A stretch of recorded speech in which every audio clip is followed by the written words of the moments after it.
this Monday, July 11th. I'm Paul Ortiz, and it looks like you're going to be stuck with me for a couple more days, so we hope Lisa will be joining us here on the program a little bit later in the week. Well, we have a great show for you today. Egon Garth Hoffner is going to be joining us, and he is the first vice president of the Golden Rain Foundation. And today we're going to be speaking specifically about the Clubhouse Beautification Program. And today we'll be talking about the Performing Arts Center renovation and some of the work that's being done over there at Clubhouse 1. So stay tuned. It's going to be an interesting segment, and of course we have some wonderful pictures to share with you as well. Well, we only have one meeting for today, actually two meetings, because we're going to be heading over to the Mutual 50, which is the Towers. That is going to be at 9:30 this morning if you're watching our live program, and that's in the Towers boardroom. And then, of course, there's a very important meeting this afternoon. That's the All Boards Budget, and this is the business plan review for 2023, if you can believe that. That is in the boardroom, and that's at 1:30 p.m. And I'm sure they have a virtual link as well. So be sure and go to lagunawoodsvillage.com and look up at the calendars, and you'll be able to see the agenda and that virtual Zoom link as well. Some terrific information that will be shared with everyone this afternoon. Well, let's take a look outside. It's going to be a beautiful day. That haze is already starting to dissipate. It's going to be some warm temperatures once again, but still comfortable, not too bad. It's going to be 78 today. Was some fog early this morning, and then nice temperatures overnight in that mid-60s range. As you can see, as the week progresses, Wednesday, Thursday, and Friday, some very warm temperatures coming here to Southern California. It's going to be well into the mid-80s, and then as we get into the weekend, it's going to be into the 85 and possibly even close to 90, and especially in our desert areas, it's going to get very warm. But it looks like it's going to be a beautiful week and have some really nice weather, especially overnight. Hey, let's take a look at that sunrise and sunset. Our sunrise this morning was at 5:50 a.m., and our sunset this evening will be at 8:03 p.m., and we thank Cole Young, wonderful photographer, for this wonderful picture of some beautiful palm trees somewhere in Southern California. Please send us an email at lagunawoodsvillagetv@gmail.com if you'd like to share some pictures that we can share with the rest of our viewers, and we'll be sure and give you photo credit as well. Well, don't go anywhere. We're going to talk about some very important information regarding some of the clubhouses here in your community with Egon Garth Hoffner right after this.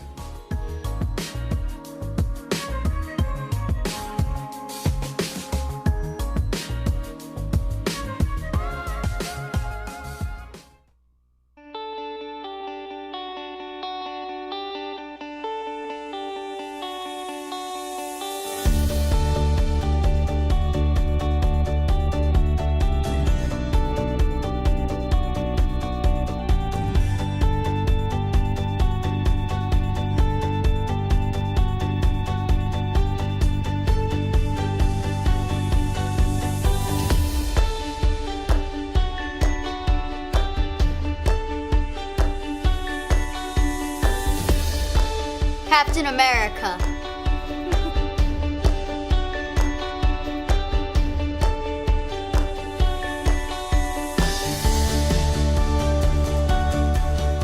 Watch HGTV.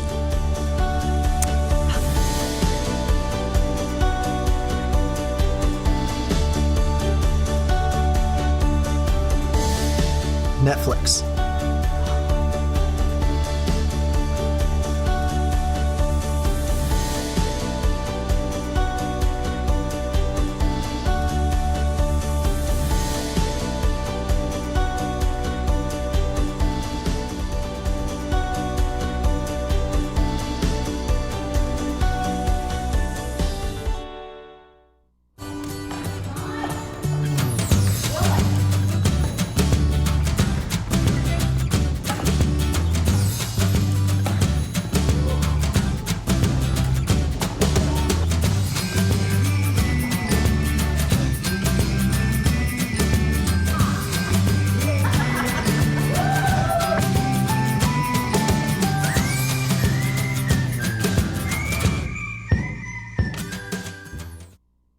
Number one reported accident for a senior is a fall. Hi there, I'm Bob Eubanks. If you've taken a bad fall or your balance isn't what it used to be, it's time to try 60 Up. It's safe, it's effective balance training that can get you back on your feet in as little as 3 weeks, like it did me. If you have balance, strength, or mobility issues, you need 60 Up. Within a couple weeks, my balance has improved. If you're feeling scared, you need 60 Up. It works. Go to 60up.com. That's the number 60up.com. It changed my life, and it can change yours too. Hi there, I'm Bob Eubanks. Remember me? I'm the king of whoopee. And you're watching Village Television. But everybody does.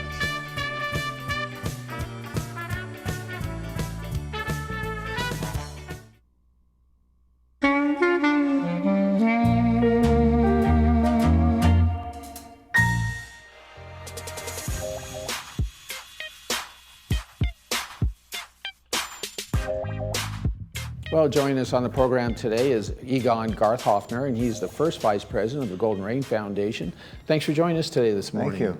You have a lot of really important information, and these are some projects that have been in the queue for a long time, for a long and time, finally indeed. people are going to be very excited to see the outcome of them. Yes. Let's talk first about the Performing Arts Center. That's a project that's been going on for some time. I know, we're somewhat close to having an opening here in Yes. the summer or late summer. Yes. I mean, I think they've had some shows in there Right. already, but I mean, the other rooms haven't opened yet. Okay, so one of the things we started out with is we replaced all of the lights in the pack to LEDs. They do two things. One, they save you a lot of energy, about 85% less energy.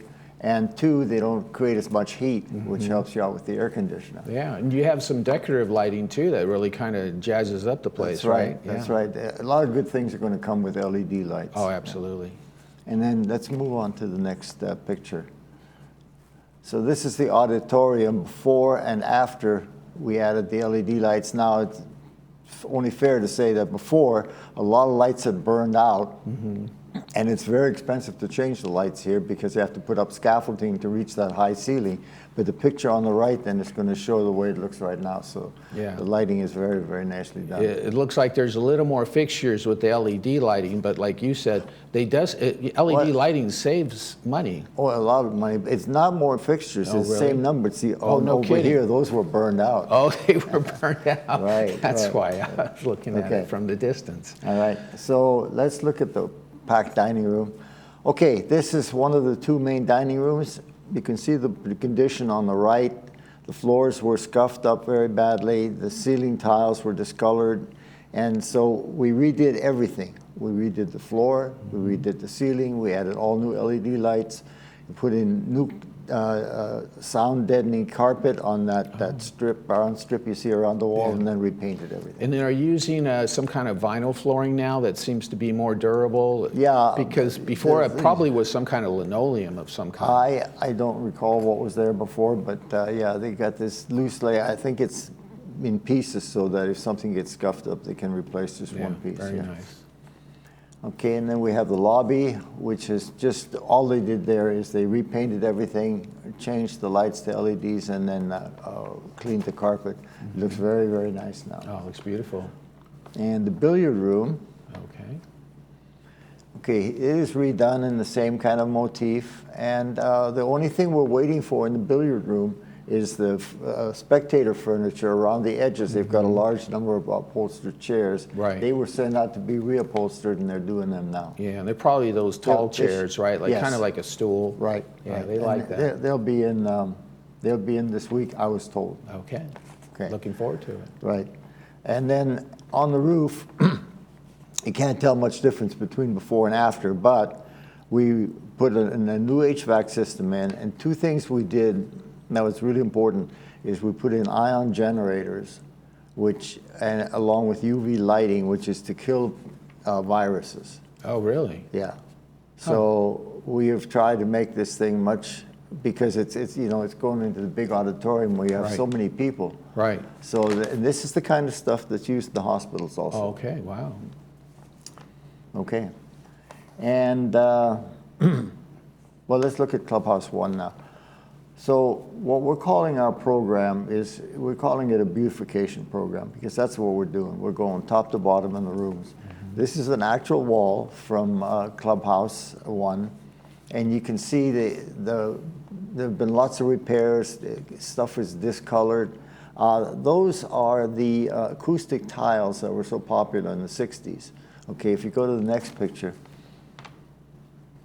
that's the same room. Oh, wow. Another part of it, again, it's got the acoustic tiles, and it's got these doors. Right. Now, I've been in meetings, many meetings in these rooms, and those doors are very heavy. They're really hard for people with diminished strength to use. They're hard for people who have canes, walkers, or wheelchairs, need help with these. So what we're planning to do in these, we're going to have proximity-activated sliding doors. And the big thing about that is, of course, it helps out all those people that are handicapped and that have some problem getting through, but it also has the health benefit of it's no touch. Right. So the whole time, you got 30 people go to a meeting, 30 people touch the door. This way, nobody touches the door. And I think over the long run, that's going to be very, very helpful. So with sliding doors, you made more like a pocket door where it's going to, they'd step on it and they'd open up, kind of like a little bit like what we have here in the community center then maybe. Except for we do hit. Well, we're not going to have those hit the bar. It's just going to be just as you approach, it'll just be open up. It's interesting. I saw one at the medical building, not far from here, and all they have, it's put just inserted. It's got a little proximity, like a meter at the top. Right. It sees you coming in. And a motion sensor, and, and then it opens the door for you. That's all it is. Perfect. Okay, let's.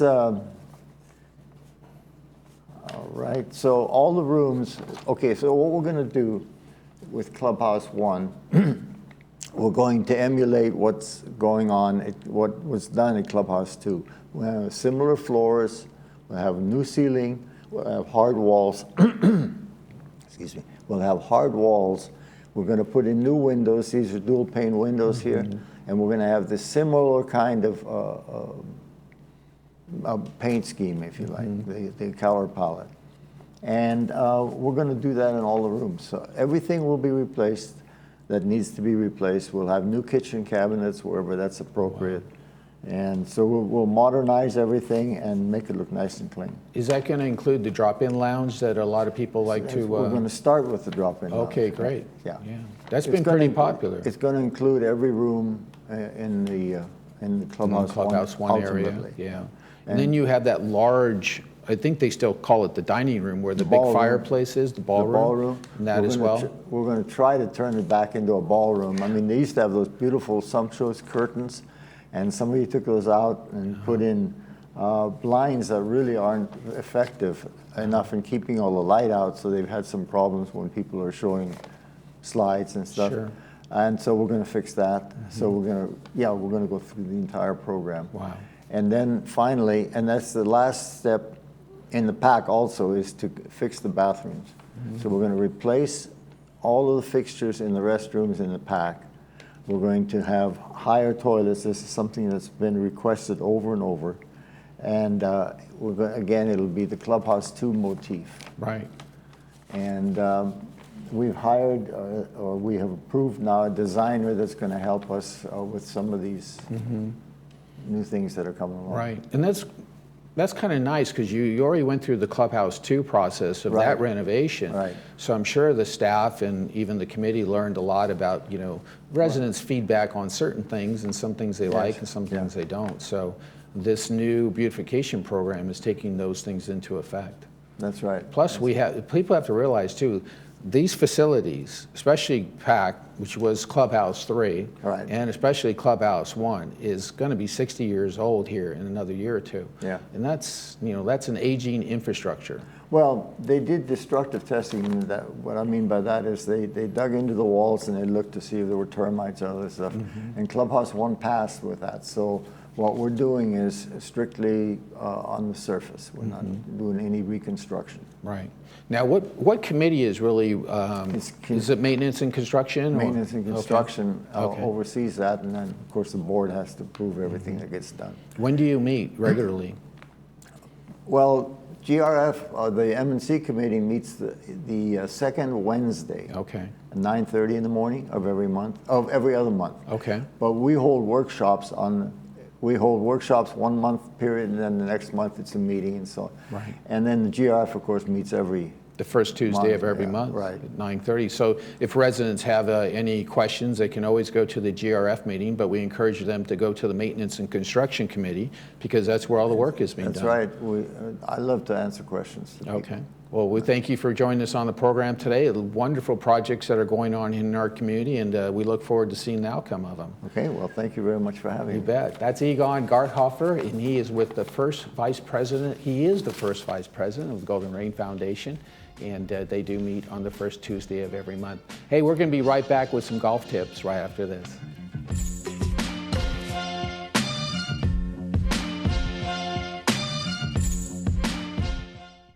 Diane's Hallmark in Laguna Niguel is now an Elam's Hallmark, and we are excited to be part of your community. We have just remodeled, and you will be surprised by the wide variety of fashion and accessories, home decor, collectibles, Disney, Peanuts, Harry Potter, and Star Wars, along with the largest Hallmark card selection in town. Stop in today and sign up for our Crown Rewards program and get a free Just Because card. Once a member, you can get a free card once a month. Elam's Hallmark, your neighborhood gift store.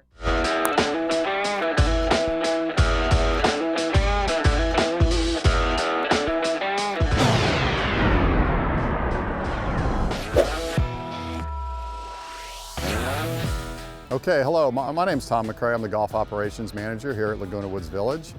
There's been a hot topic currently with the GRF boards and with conversations around the community with access to the paths around, in and around the golf course, and its safety.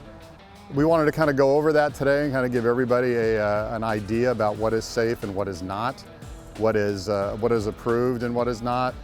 And when you are doing something that maybe we don't necessarily recommend, on how best to do it. Historically, what the perimeter path has been called is from this point here, which is right by the pickleball courts, the path that goes outside the perimeter of the golf course and ends up over at Clubhouse 4, at the Arts and Crafts Center at Clubhouse 4. That has been historically the use by pedestrians and people using their personal golf carts to navigate from that side of the property over to the other side of the property in as safe a manner as possible. Keeping in mind, and we'll go out there and we'll take a look, keeping in mind that those areas are actually on the playable parts of the golf course. And as there aren't a lot of professional golfers playing here, the golf balls will tend to go in areas that they're not intended. Actually, most golf balls that are hit in a direction that they're not intended, and they're coming very close to people that may be walking onto the golf course. So what we're going to try to cover today is just the overall idea of how to use those paths, what we recommend doing and not doing, and kind of giving you an overall idea so you can be safe while you're out there.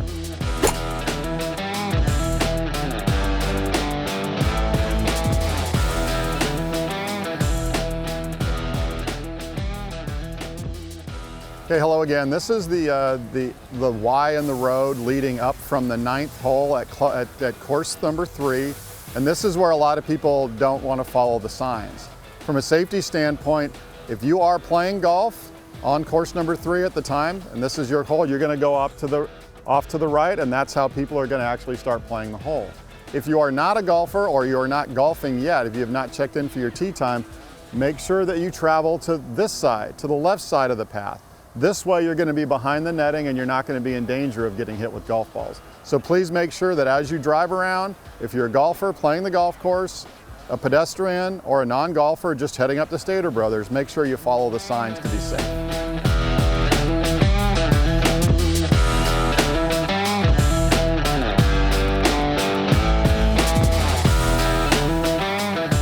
Okay, one other point that we have an issue with from time to time is people that are trying to go across the golf course to get back to the clubhouse or get to the tennis course, whatever the case may be, driving through the middle of the golf course. And that's something that, number one, it's a big safety issue. It's also a course wear issue because you're going to run into people that are occupying the cart paths that are playing the golf course. That's how it's designed. We have a system in place for you to get from one end of the property to the other, and it is the perimeter path. So if you see this sign, if you are going to the clubhouse or you're going to play course 3, please follow the perimeter path on the left. It is not allowed to go through the middle of the golf course by going to the right and trying to go up the middle of the course. There's golf balls being hit, there's carts that are going to be in the way, and we just ask that you make sure you follow the perimeter path. It's really not that much farther, it's not that much inconvenience. So please make sure you're following the signs.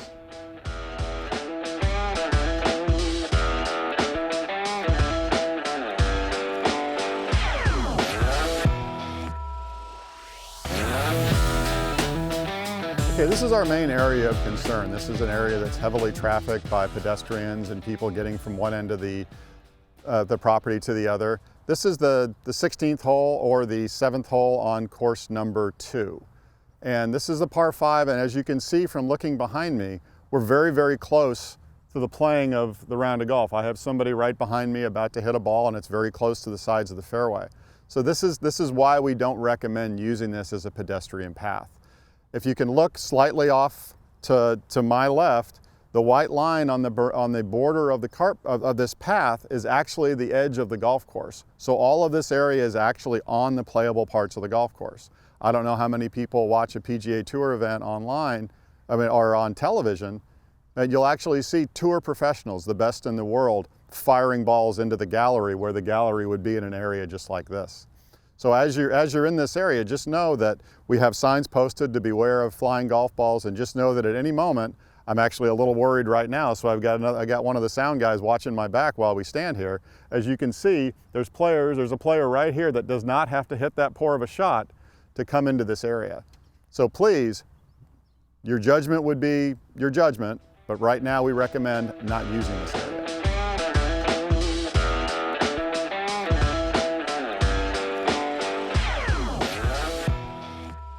Okay, everybody, and while we don't recommend using this path for pedestrian traffic, exercise, walking your dog, and things like that, if you do choose to do that, there are a few things that we'd like to point out to keep you safe and to actually help the golfers still enjoy their round of golf. What you can see behind me is you can see some players about to strike a ball. As you're walking down the path, I just ask that you look in and you watch the people that are about to strike a golf ball or are in the process of striking a golf ball, and there's some different tricks that you can take to be safe. If you see somebody, as she's about to hit a golf ball down there, is to stand where you're standing, stop, wait, and watch. And as soon as you see that golf ball traveling, you'll get a good sense of where that golf ball is going to go. And if it's coming right at you, you can take a moment to simply move out of the way. Now I see that ball and it's a little bit short, so I'm actually in good shape. Now, if you do that for just enough time and you're watching until everybody's hit, once you see everybody hitting and either getting their pull cart and starting to walk or getting in their golf cart and starting to drive, that's the time when you can continue to walk because nobody's striking a ball. Just know that all the golfers that are playing and they tee off in 8-minute intervals. And this golf course is extraordinarily popular. There are people, if we were to pan around and we'll get some B-roll of the golf course, and you'll see that it's very, very full all the time. So there's going to be group after group. So to be safe, you're going to wait. Now you see the golf carts traveling. Now you see her driving her golf cart up here. At this point, that's when I would start to walk. And I would keep an eye to see if somebody is going to hit a shot there. Then I can walk by them safely. And also, as you come up as you're walking around the golf course or driving your cart, a common occurrence we just call it poor etiquette, is if you come up on a golf hole, the starting point is called a teeing ground. And if somebody is about to hit their tee shot, or somebody's about to hit a shot on the fairway, don't drive up behind them, don't walk up behind them. What we ask you to do is to come up and you see they're about to hit is just stop and wait. And as soon as all the players in that group have hit, then it's safe to walk. Then you follow them down the fairway and always keeping an eye on where they are so they're not hitting a golf ball behind you. Those are the safety points to operating in this area. But again, we don't recommend it because golf balls generally are not going to go where they're designed. And this area is actually quite condensed, and you'll end up in a very dangerous situation.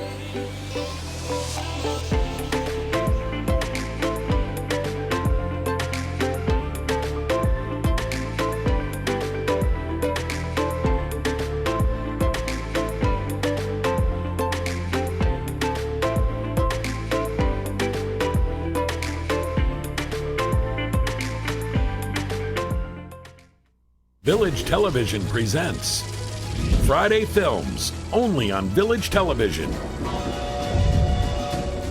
Fridays at 2 and 6 p.m. foreign films, dramas and comedies, award-winning films, romance and mystery, independent films. Every Friday, only on Village Television. Hi, I'm John Bowser Bauman. You probably know me best as Bowser from Sha Na Na, but I'm also president of Social Security Works PAC. And you know, when I'm in Laguna Woods, I always watch Village Television. Grease for peace.